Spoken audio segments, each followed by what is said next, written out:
તો હાલો વિદ્યાર્થી મિત્રો, આજે આપણે ઓનલાઈન લેક્ચર સિરીઝની અંદર દ્રાવણની સાંદ્રતાના જે જુદા જુદા એકમો છે તેમાંનો જે સપ્રમાણતા એટલે કે જે નોર્માલિટી એકમ છે તેના વિશે આપણે ભણીશું. તમે જાણો છો કે સાંદ્રતા દર્શાવવા માટે જુદા જુદા એકમો છે. એમાં આપણે સૌથી જાણીતો મોલારિટી એકમ છે અને મોલારિટીની વ્યાખ્યા તમને બધાને ખબર જ છે. The numbers of moles of solute dissolved in 1 liter of solution. It means કે 1 લિટર દ્રાવણમાં રહેલા દ્રાવ્યના મોલની સંખ્યાને આપણે એની મોલારિટી કહીએ છીએ. તો પછી આ રીતે આપણે સપ્રમાણતાની જો વાત કરીએ તેમના જેવું જ છે, માત્ર અહીંયા ફરક એટલો છે જ્યાં આપણે મોલ લઈએ છીએ તેની જગ્યા ઉપર આપણે અહીંયા જે તે દ્રાવ્ય છે તેનો આપણે ગ્રામ તુલ્યાંક લઈએ છીએ. એટલે કે જે અણુભાર છે તેની જગ્યાએ આપણે છે તે તુલ્ય ભાર છે તે દર્શાવીએ છીએ.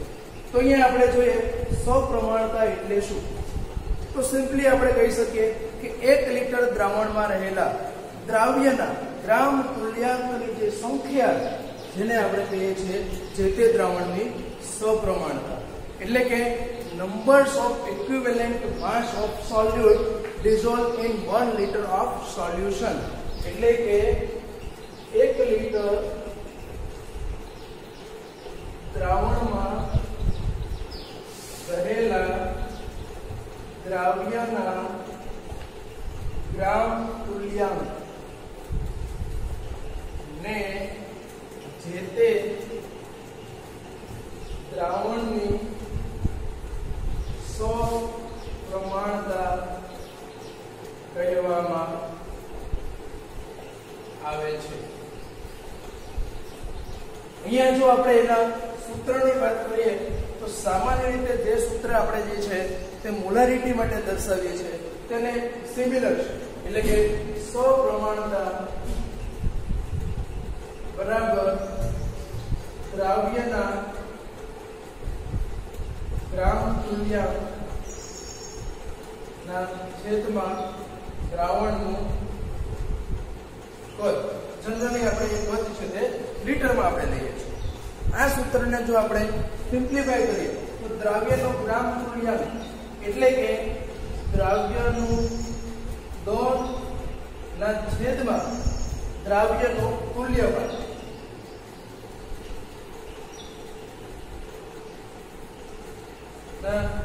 એમને ગુણ્યા જે દ્રાવણનું કદ, અને એ કદ છે તે આપણે અહીંયા લીટરમાં લઈએ છીએ. સામાન્ય રીતે જે જલીય દ્રાવણો છે તે મોટા ભાગના જે દ્રાવણો છે આ દ્રાવણો છે તે આપણે સામાન્ય રીતે છે તે ml એટલે કે મિલીલીટરની અંદર વધારે દર્શાવતા હોય છે. એટલે કે આ સૂત્રને આપણે જો સિમ્પ્લિફાય કરીએ તો દ્રાવ્યનું દળ ગુણ્યા 1000 ના છેદમાં દ્રાવ્યનો તુલ્ય ભાર ગુણ્યા દ્રાવણનું કદ. પણ આ કદ છે તે આપણે અહીંયા હવે લીટરને બદલે ml ની અંદર લેશું. હવે અહીંયા આપણને એક પ્રશ્ન થાય કે સાંદ્રતાના જે જુદા જુદા એકમો છે તે દરેક ઉપર તાપમાનની અસર થતી હોય છે. તો અહીંયા સપ્રમાણતા છે તે તાપમાન ઉપર આધારિત છે કે નહીં, તો તે તમે સરળતાથી સમજી શકો છો. કેમ? તો કે સપ્રમાણતાના એકમની અંદર એની અંદર છે તે નોર્માલિટી જે છે એટલે કે એમની અંદર જે દ્રાવણનું કદ છે તે આવેલું છે. તો કદ અહીંયા આવેલું છે એટલા માટે એ કદની અંદર આપણને ખબર છે કે દરેક કદ છે તે તાપમાન ઉપર આધારિત છે, અને એટલા માટે અહીંયા આપણે કહી શકીએ કે આ એકમ પણ સપ્રમાણતા છે તે પણ છે તે તાપમાન આધારિત છે. અહીંયા ફરી પાછો આપણને એક બીજો પ્રશ્ન થાય કે સામાન્ય રીતે કોઈ પણ આપણે છે તેનું આપણે દ્રાવ્ય માટેનો જે અણુભાર છે તે તો આપણે એના પરમાણુ ભાર છે તેના ઉપરથી આપણે શોધી શકીએ છીએ. અણુભાર અથવા તો જેને આપણે આણ્વીય દળ પણ કહીએ છીએ, જે તે એની અંદર રહેલા જે તત્વો છે તેમના પરમાણુય દળના બેઝિક સરવાળાથી આપણને અણુભાર કે આણ્વીય દળ છે તે શોધી શકીએ છીએ. પરંતુ અહીંયા પ્રશ્ન એ છે કે તો આપણે તુલ્ય ભાર છે તે આપણે કઈ રીતનો શોધી શકીએ? તો તુલ્ય ભાર શોધવા માટે દરેક પદાર્થ એટલે કે તે એસિડિક પદાર્થ છે બેઝિક સ્વભાવ ધરાવતો પદાર્થ છે, ક્ષાર છે, કોઈ રેડોક્સ પ્રક્રિયા થતી હોય કે એની અંદર છે તે ઓક્સિડેશન કરતા છે, રિડક્શન કરતા પદાર્થ છે, અથવા તો કોઈ આયન છે, તો દરેક માટે છે એમનું આપણે જે તુલ્ય ભાર છે તે અલગ અલગ રીતે છે તે શોધી શકીએ છીએ. તો અહીંયા આપણે સૌપ્રથમ અહીંયા અણુભાર ઉપરથી તુલ્ય ભાર છે તે કઈ રીતનો મળે તે આપણે અહીંયા જાણવાનો હવે પ્રયત્ન છે તે કરીશું. તો સૌપ્રથમ આપણે એસિડિક પદાર્થ જે છે તે એસિડિક સ્વભાવ ધરાવતો જે પદાર્થ છે તેના માટે આપણે છે તે જોઈએ. તો એસિડિક પદાર્થ જે છે તે એસિડિક પદાર્થ માટે નો તુલ્ય ભાર. તો સામાન્ય રીતે એસિડિક પદાર્થ માટે એના તુલ્ય ભાર અને આણ્વીય દળ એ બંનેનો સંબંધ જે છે તે શું હોઈ શકે? તો કે સામાન્ય રીતે આપણે કહીએ એસિડિક પદાર્થનો તુલ્ય ભાર બરાબર એસિડિક પદાર્થનો તુલ્ય ભાર બરાબર જે છે તે પદાર્થનો આણ્વીય દળ ના છેદમાં એમનો જે છે એસિડિક પદાર્થ હોય તેને તમે સારી રીતે જાણો છો, તેને શું હોય છે? તો કે બેઝિકતા. એટલે જે બેઝિકતા જે છે, બેઝિસિટી જેને આપણે કહીએ છીએ, તો બેઝિકતા છે તે એસિડિટીને ગણવામાં આવે છે, બેઝની છે તેને એસિડિકતા ગણવામાં આવે છે, એસિડિટી. તો આ રીતનું આપણે એમનો છે તે બેઝિકતા ઉપરથી આપણે એનો તુલ્ય ભાર છે તે શોધી શકીએ છીએ. દાખલા તરીકે આપણે અહીંયા ઉદાહરણ લઈએ જુદા જુદા. તો સૌપ્રથમ હું લઉં HCl. અહીંયા આપણે એસિડ લખી દઈશું અને અહીંયા આપણે એની બેઝિકતા લખી દઈશું. તો સામાન્ય રીતે HCl જે છે તે HCl ની અંદર માત્ર એક જ H+ અવેલેબલ છે. HCl, H2SO4, HNO3 આ બધા છે તે આપણને ખબર છે કે ખનિજ એસિડ છે. તો આની અંદર છે તે એક જ H+ અવેલેબલ છે એટલે કે એની બેઝિકતા 1 થશે. અને બેઝિકતા 1 થાય એટલા માટે એનો અણુભાર છે તે અને તુલ્ય ભાર છે એટલે કે આણ્વીય દળ અને તુલ્ય ભાર બંને સમાન થશે.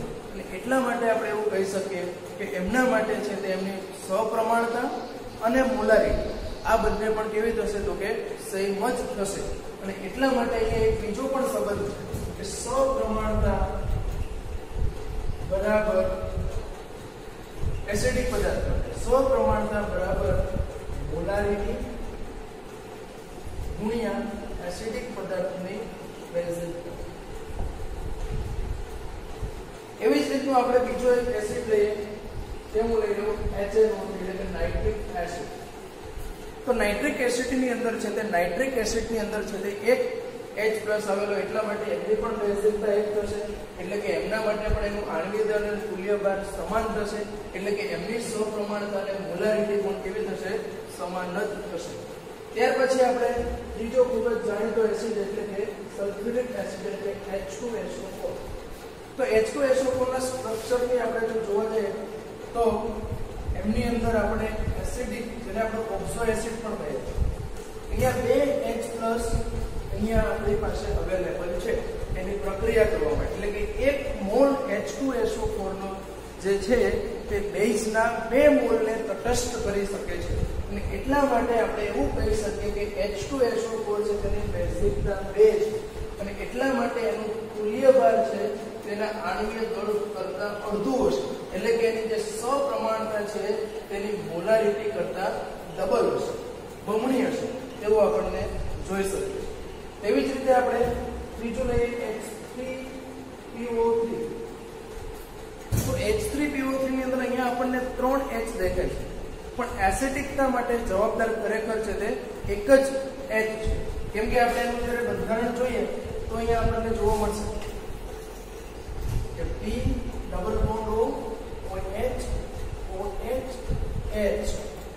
આ જે P સાથે ડાયરેક્ટલી જોડાયેલો H છે તે બેઝિકતા માટે જવાબદાર નથી. કેમ કે એ છે તે બેઝિકને તટસ્થ કરવા માટે વપરાતો નથી. એટલે માત્ર અહીંયા આ 2 H છે તે જ બેઝિકતા માટે જવાબદાર છે. એટલે એને આપણે 2 જ કરશું. પણ જ્યારે આપણે પછીનો લેશું H3PO4 ઓર્થોફોસ્ફરસ એસિડ. H3PO4 એટલે અહીંયા OH આવી જશે. અને એટલા માટે એમની બેઝિકતા છે તે આપણે 3 ગણીશું. તેવી જ રીતે આપણે જોઈએ boric acid H3PO3. It is also cold boric acid. તો બોરિક એસિડમાં આપણને અહીંયા 3 H દેખાય છે, પણ ખરેખર જોવા જઈએ તો બોરિક એસિડ જે છે તે લુઈસ એસિડ છે. એટલે કે જેમાં બોરોન છે તે બોરોનની ઇલેક્ટ્રોન યુગ્મ સ્વીકારવાની પ્રક્રિયા છે. બોરોન 13મા સમૂહનું તત્વ છે અને જે 13મા સમૂહના જે તત્વો છે તે ઇલેક્ટ્રોન ગુણક ધરાવતા હોય છે, એટલે તે લુઈસ એસિડ છે, નહીં કે તેનો H+ છે તેની બેઝિકતા માટે જવાબદાર છે. અને એટલા માટે આપણે કહીશું કે બોરિક એસિડની બેઝિકતા માત્ર ને માત્ર એક જ છે. આવી જ રીતનું આપણે જે ઓર્ગેનિક એસિડ, આપણે કાર્બનિક એસિડ જે છે, દાખલા તરીકે એસિટિક એસિડ. એસિટિક એસિડ ની અંદર આપણે જોઈ શકીએ છીએ એની અંદર એક જ H+ અવેલેબલ છે, એક જ કાર્બોક્સિલિક એસિડ છે, અને એટલા માટે અહીંયા આપણે કહી શકીએ કે એની જે બેઝિકતા છે એ પણ આપણને કેટલી જોવા મળશે?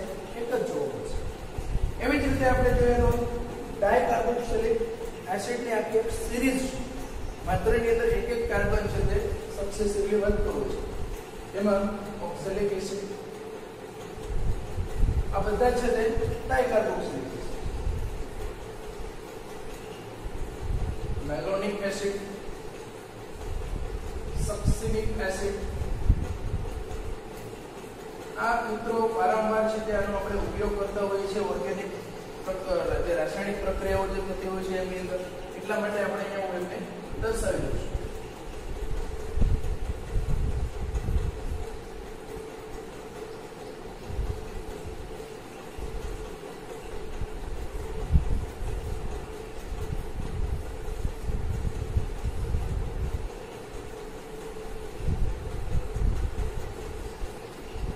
IUPAC પ્રમાણે તો ethane dioic acid, propane 1,3 dioic acid, butane 1,4 dioic acid, pentane 1,5 dioic acid, hexane 1,6 dioic acid. પણ આમને આપણે વધારે છે તેને એમના સામાન્ય નામ જે છે એટલે કે ઓક્સેલિક એસિડ,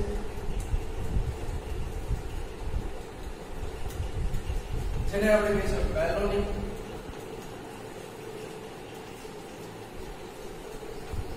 ત્યાર પછી સક્સિનિક એસિડ,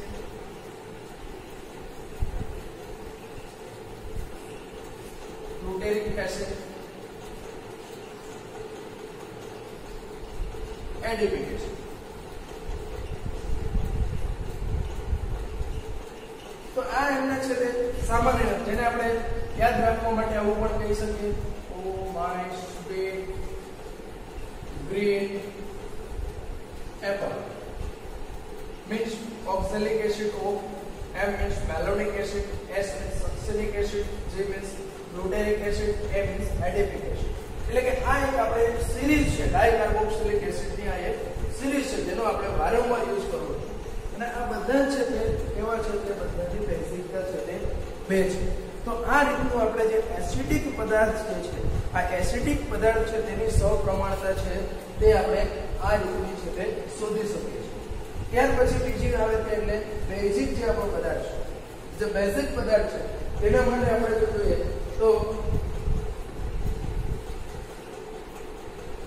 તો તેમના માટે સામાન્ય રીતે અહીંયા જે આપણે તુલ્યભાર બરાબર આણ્વીય દળના છેદમાં જે બેઝિકતા છે એની જગ્યા ઉપર ત્યાં આવશે એસિડિકતા, કેમ કે બેઝ છે તેની એસિડિકતા, એટલે કે બેઝ છે તેની એસિડને તટસ્થ કરવાની જે કેપેસિટી, જે ક્ષમતા છે તેને આપણે શું કહીએ છીએ? તેમની છે તે એસિડિકતા કહીએ છીએ. એટલે કે એસિડિકતા અહીંયા આપણે ધ્યાનમાં લેશું. અને એ જ રીતનું સપ્રમાણતા બરાબર મોલારિટી ઇન્ટુ એસિડિકતા, બેઝિકતાને બદલે આપણે લેશું એસિડિકતા. સામાન્ય રીતે આપણે કેટલાક અહીંયા બેઝના પણ ઉદાહરણ લેશું. સામાન્ય રીતે આ બધા જે બેઝ જે છે તેના માટે આપણને ખબર છે બેઝિક સ્વભાવ માટે જવાબદાર OH એટલે કે હાઇડ્રોક્સાઇડ આયન છે તે જવાબદાર હોય છે. તો એમની અંદર જે હાઇડ્રોક્સાઇડ આયન જવાબદાર છે એ આપણે બેઝ લઈએ એટલે આપણે એસિડિક કરીએ. તો બેઝ માટે અહીંયા હું NaOH ખૂબ જ જાણીતું સોડિયમ હાઇડ્રોક્સાઇડ. તો સોડિયમ હાઇડ્રોક્સાઇડ છે તે મોનો એસિડિક છે, એટલે કે 1 મોલ NaOH નો છે તે, એટલે કે જે બેઝ છે તે 1 મોલ એસિડને તટસ્થ કરી શકે છે. એટલા માટે 1 મોલ ઓફ NaOH જે છે તેની એસિડિકતા આપણે એની 1 એટલા માટે એનો તુલ્યભાર અને આણ્વીય દળ સમાન હશે અને એટલા માટે એની સપ્રમાણતા અને મોલારિટી પણ છે તે સમાન જ હશે. એ જ રીતનો બીજું આપણે ખૂબ જ જાણીતો પોટેશિયમ હાઇડ્રોક્સાઇડ, એનો પણ આપણને એસિડિકતા 1 છે. તેવી જ રીતે આપણે લઈએ કેલ્શિયમ હાઇડ્રોક્સાઇડ CaOH2, જેની પણ આપણે લઈ શકીએ કે અહીંયા આપણે p હાઇડ્રોક્સાઇડ છે એટલે આપણે લઈ શકીએ કે એની એસિડિકતા છે જે આપણને 2 જોવા મળશે અને ત્યાં એનો સપ્રમાણતા અને મોલારિટી છે તે જુદી જુદી હશે. એ જ રીતનું આપણે એલ્યુમિનિયમ હાઇડ્રોક્સાઇડ AlOH તો એમના માટે 3 લઈ શકીએ. એવી રીતે આપણે અમોનિયા છે, તો અમોનિયાની અંદર OH- નથી પણ એમોનિયા છે તે લુઈસ બેઝ છે. લુઈસ બેઝ છે એટલે એમની છે તે 1 ઇલેક્ટ્રોન યુગમાં આપવાની વૃત્તિ છે અને એટલા માટે એમોનિયા છે તે લુઈસ બેઝ છે અને એની એસિડિકતા આપણે એ રીતનો કોઈ પણ છે તે અમાઇન્સ, પ્રાથમિક, દ્વિતીયક, તૃતીયક આ રીતના કોઈ પણ અમાઇન્સ છે તે બધાની છે તે બેઝિકતા છે તે સામાન્ય રીતે આપણને જોવા મળે છે તે 1 જોવા મળે છે.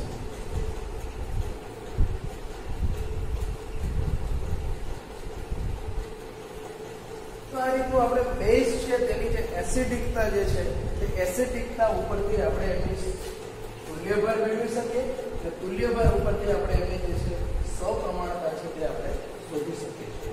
ત્યાર પછી સામાન્ય રીતે આપણને એસિડ અને બેઝ માટે ખબર હોય છે પણ LCl3 દાખલા તરીકે હું લઉં તો LCl3 જે છે તે એસિડ પણ નથી, બેઝ પણ નથી. તો એવા કિસ્સામાં આપણે શું કરવું જોઈએ? તો જેને આપણે કહીએ ક્ષાર, તો ક્ષાર માટે જે છે તેનું આપણે અહીંયા અભ્યાસ કરીએ.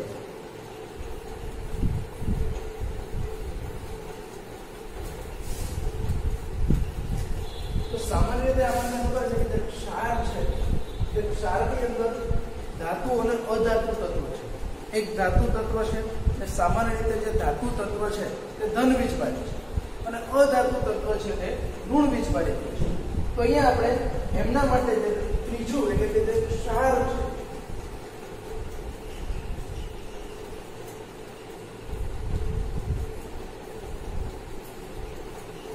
તો ક્ષારની અંદર એક આપણે કીધું તે રીતનું ધાતુ, અધાતુ, ધન વીજભારી, ઋણ વીજભારી એટલે કે એમનો તુલ્યભાર અને આણ્વીય દળ વચ્ચેનો સંબંધ જોવા જઈએ તો તુલ્યભાર બરાબર આણ્વીય દળના છેદમાં તેમાં રહેલા ધાતુ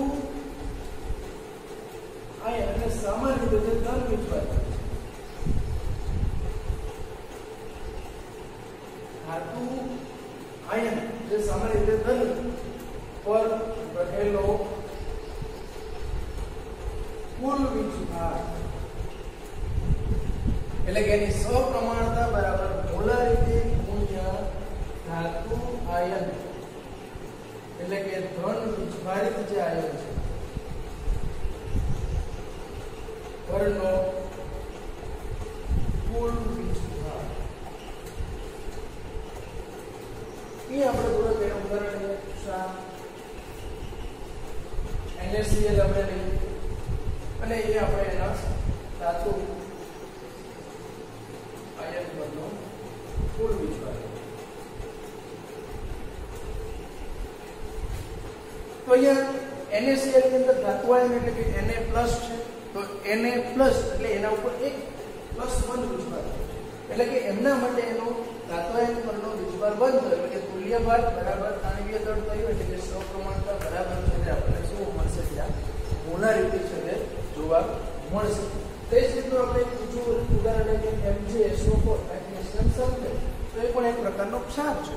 તો મેગ્નેશિયમ સલ્ફેટ જે છે તે મેગ્નેશિયમ સલ્ફેટની અંદર Mg+2 and SO4 - 2 તો એ ધાતુ આયન મેગ્નેશિયમ અથવા તો ધન વીજભારિત આયન છે જેના ઉપરનો વીજભાર +2 એટલે કે અહીંયા ધાતુ આયન પરનો કુલ વીજભાર 2 થશે. એવા કિસ્સામાં એનો જે તુલ્યભાર છે તે આપણને આણ્વીય દળ કરતા અડધો જોવા મળશે. ત્રીજું આપણે ઉદાહરણ લઈએ LCl3 એલ્યુમિનિયમ ક્લોરાઇડ. તો એલ્યુમિનિયમ ક્લોરાઇડ જે છે એમની અંદર પણ L છે તે આપણો ધાતુ આયન છે અને L પરનો કુલ વીજભાર એટલે કે L+3. તો L+3 જે છે એટલે કે એમની અંદર આપણને છે તે 3 જે છે તે આપણને જોવા મળે છે. એટલે કે એનો આપણે અહીંયા મોલારિટી મલ્ટીપ્લાય બાય 3 કરીએ ત્યારે આપણે સપ્રમાણ થાય. ત્યાર પછી ફોર્થ વન ઇઝ Al2SO4 ડાઇશ. It means aluminium sulphate. અહીંયા તમને એવું લાગશે કે અહીંયા ધાતુ આયન એટલે કે એલ્યુમિનિયમ છે અને ઓબ્વિયસલી એલ્યુમિનિયમ ઉપર +3 વીજભાર છે એટલે અહીંયા આપણને ધાતુ આયન પરનો વીજભાર 3 લખશે. પરંતુ અહીંયા એવું નથી. અહીંયા મેં એક વર્ડ યુઝ કર્યો છે કુલ, ટોટલ. અહીંયા કુલ તો મહત્વનું છે Al2 એટલે એક એલ્યુમિનિયમ ઉપર +3, કેમ કે એનું જ્યારે આયનીકરણ થશે, દ્રાવણ બનાવવાની વાત છે, દ્રાવણની અંદર એનું આયનીકરણ થાય એટલે 2Al + 3SO4 - 2 જનરેટ થશે. તો અહીંયા 2Al + એટલે કુલ વીજભાર કેટલો થયો +6. એટલે કે અહીંયા આપણે છે તે 6 વડે છે તે આપણે એને ડિવાઈડ કરી શકીએ. એટલે આ એક મહત્વની વસ્તુ આપણે યાદ રાખવા જેવી છે. એટલે કે આ રીતનો આપણે કોઈ પણ ક્ષાર છે તે કોઈ પણ ક્ષાર છે તેના ઉપરનો જે વીજભાર છે તેના ઉપરથી આપણે એનું તુલ્યભાર છે તે શોધી શકીએ છીએ. ત્યાર પછી કોઈ ઇન્ડિવિજ્યુઅલ આયન હોય તો તમે સમજી શકો છો કે આયન ઉપર ધન આયન હોય કે પછી ઋણ આયન, કોઈ પણ ઇન્ડિવિજ્યુઅલ જો આયન હોય તો આયન માટે શું આપણે લઈશું? માત્ર ને માત્ર એમના ઉપરનો જે વીજભાર છે એ આપણે દર્શાવી દઈએ.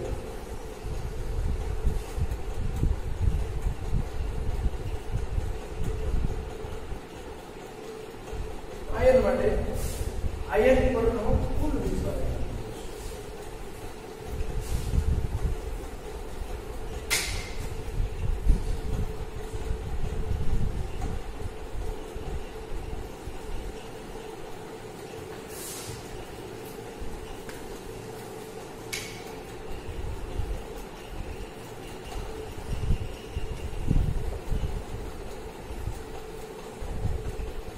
એટલે કે અહીંયા આપણે અહીંયા પણ ક્ષારની જગ્યા ઉપર આપણે કોઈ પણ આયન લેશું. વેરી સિમ્પલ છે. અહીંયા આપણે કોઈ પણ આયન લેશું અને અહીંયા એના ઉપરનો વીજભાર છે એ વીજભાર છે તે જ આપણે એના સંબંધ માટે ઉપયોગ કરીશું. દાખલા તરીકે Cl - ક્લોરાઇડ આયન, તો અહીંયા ઋણ વીજભાર છે પણ કુલ વીજભાર 1 છે. એ જ રીતે આપણે PO4 - ફોસ્ફેટ SO4 - 2, તો એમના પરનો કોઈ વીજભાર -2 છે તો એ આપણે એને 2 લેશું. ત્રીજી રીત Ca + 2, તો એમનો આપણે શરૂઆત માટે 2 લેશું. જરકોનો Zr + 4, તો એમના માટે 4 લેશું વીજભાર. એટલે ઓન્લી ઇન્ડિવિજ્યુઅલ જો આયન હોય તો જે તે આયન પરનો, તેમાં આપણે ધન કે ઋણને ગણીશું નહીં, જે તે આયન પરનો જે વીજભાર છે તેને આપણે આણ્વીય દળ વડે ડિવાઈડ કરશું. આણ્વીય દળને તેમના વડે ડિવાઈડ કરશું એટલે આપણને છે તે તેમનો છે તે તુલ્યભાર છે તે અહીંયા મળી આવશે. અને એટલા માટે અહીંયા આપણે આયન માટે કરીશું. ત્યાર પછી સૌથી મહત્વનું તે એટલે રેડોક્સ પ્રક્રિયા જે થાય છે તે રેડોક્સ પ્રક્રિયાની અંદર એમની આપણે તુલ્યભાર અને આણ્વીય દળ વચ્ચેનો જે સંબંધ છે, એટલે કે જેને આપણે કહીએ કે ઓક્સિડેશન કરતા અને રિડક્શન કરતા,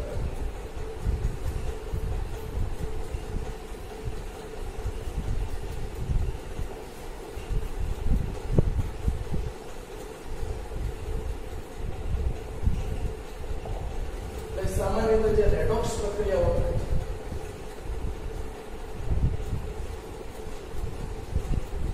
તો એવા કિસ્સાની અંદર આપણને ખબર છે કે ઓક્સિડેશન કે રિડક્શન ઘણી બધી એની જુદી જુદી વ્યાખ્યાઓ છે, પણ ફાઇનલી આપણે કહીએ કે રેડોક્સ પ્રક્રિયા એક પ્રકારના ઇલેક્ટ્રોનનું સ્થાનાંતર છે, ટ્રાન્સફર ઓફ ઇલેક્ટ્રોન્સ. એટલે કે oxidation is a process losing of electron and reduction is a process gaining of electron. Oxidation દરમિયાન ઇલેક્ટ્રોન મુક્ત થતો હોય છે અને રિડક્શન પ્રક્રિયા દરમિયાન ઇલેક્ટ્રોન છે તે મેળવતો હોય છે. એટલે આ રીતની it is a one kind of transfer of electron process. અને એટલા માટે અહીંયા આપણે આવી પ્રક્રિયા માટે શું કઈ રીતનું આપણે એનો તુલ્યભાર છે શોધી શકીએ. તો સામાન્ય રીતે આણ્વીય દળના છેદમાં જે રાસાયણિક પ્રક્રિયા થાય છે તે દરમિયાન રેડોક્સ પ્રક્રિયા દરમિયાન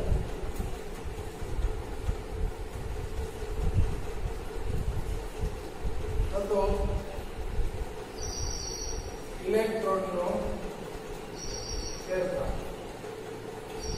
એટલે કે કેટલા ઇલેક્ટ્રોન મેળવાય છે અથવા તો કેટલા ઇલેક્ટ્રોન ગુમાવાય છે. તો બીજી રીતે આપણે કહીએ એને ઓક્સિડેશન આંખમાં થતો ફેરફાર, તે પણ આપણે સામાન્ય રીતે ગણી શકીએ છીએ. એટલે કે numbers of losing or gaining of.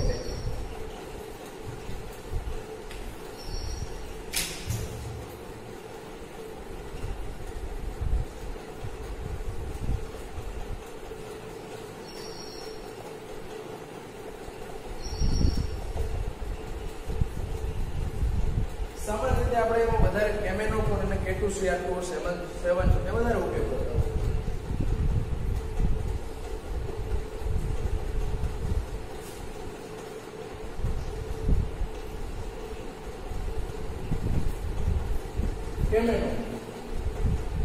સામાન્ય રીતે આપણે કેમેનોફોર જે છે એ કેમેનોફોર માટે આપણે 5 કન્સિડર કરતા હોય, પરંતુ દરેક વખતે એવું જરૂરી નથી. એ રેડોક્સ પ્રક્રિયા કયા માધ્યમમાં થાય છે તે મહત્વનું છે. જો રેડોક્સ પ્રક્રિયા આપણે એસિડિક માધ્યમમાં થતી હોય તો અહીંયા એમાં 5 ઇલેક્ટ્રોનનો ફેરફાર થાય છે. એટલે કે અહીંયા MnO4 એટલે કે Mn+7 છે, એમાંથી Mn+2 માં રૂપાંતર થાય, એટલે કે કુલ 5 ઇલેક્ટ્રોનનો ફેરફાર થયો અથવા તો ઓક્સિડેશન આંખમાં 5 નો ઘટાડો થયો. પણ એ જ પ્રક્રિયા જો બેઝિક માધ્યમમાં થતી, એ જ પ્રક્રિયા છે ને જો બેઝિક માધ્યમમાં થતી હોય તો બેઝિક માધ્યમમાં માત્ર એક જ ઇલેક્ટ્રોનનો ફેરફાર, કેમ કે અહીંયા Mn+7 માંથી Mn+6 એટલે કે KMnO4 માંથી K2MnO4 બનતું હોય છે, એટલે માત્ર એક જ ફેરફાર થાય છે. એ જ રીતે જો KMnO4 છે તે તટસ્થ માધ્યમની અંદર જો આ પ્રક્રિયા થતી તો તટસ્થ માધ્યમની અંદર સામાન્ય રીતે આપણે 3 ઇલેક્ટ્રોન લખીએ. કેમ? તો કે Mn+7 માંથી Mn+4 બને છે.